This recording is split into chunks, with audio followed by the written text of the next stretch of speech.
Give me 5 minutes of your time and I will share something about life, God, and the Bible. Jesus takes Peter, James, and John up that mountain.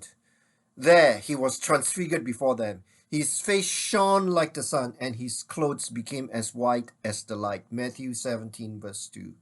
This is not a normal human experience. Jesus' face shines like the sun. His clothes become dazzling white. The disciples become afraid. Later, Elijah and Moses, the prophets of the Old Testament, appear talking with Jesus. A bright cloud suddenly surrounds them. A voice is heard from the cloud. While he was still speaking, a bright cloud covered them, and a voice from the cloud said, "This is my son, whom I love. With him I am well pleased. Listen to him." Matthew 17, verse 5. The cloud signifies the presence of God. They also hear God's voice. The disciples are changed by this experience of the transfiguration. They have had a mountaintop experience with Jesus. As they come down the mountaintop, I'm sure they will experience something different. They will face those challenges of the world down below. Today is Transfiguration Sunday. Lent starts this Wednesday. It is Ash Wednesday.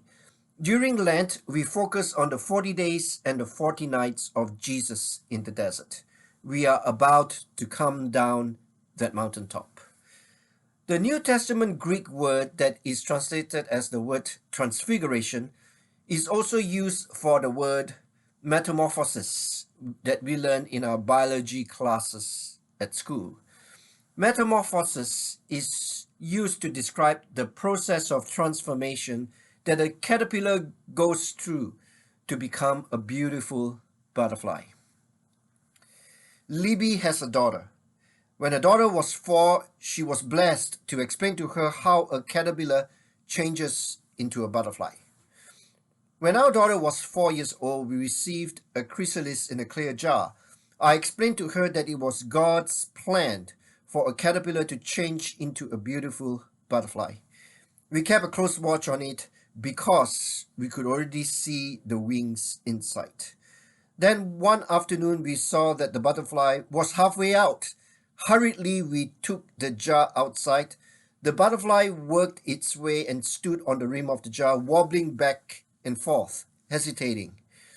As it attempted to fly, it kept going up and down, almost hitting the ground. My daughter's hand slid into mine.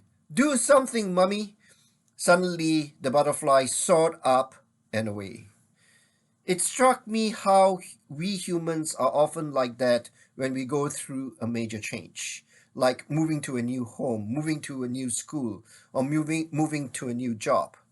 We can feel wobbly and unsure in our efforts to adjust, but if we keep working at it, we eventually settle into our new way of life.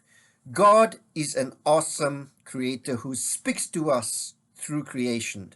I can look back on my life and recognize times when I was like that butterfly. But with God's help, I made it through the difficult seasons of change time and time again. Like Debbie, we can make it through the difficult seasons of change time and time again. We experience the transforming presence of Jesus. There are many times in our lives in which Jesus appears out of the blue.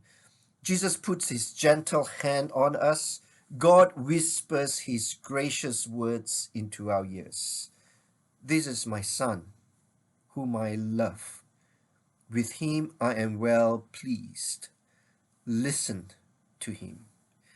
May we hear the voice of Jesus in our ears. May we hear the voice of Jesus in our hearts. Amen.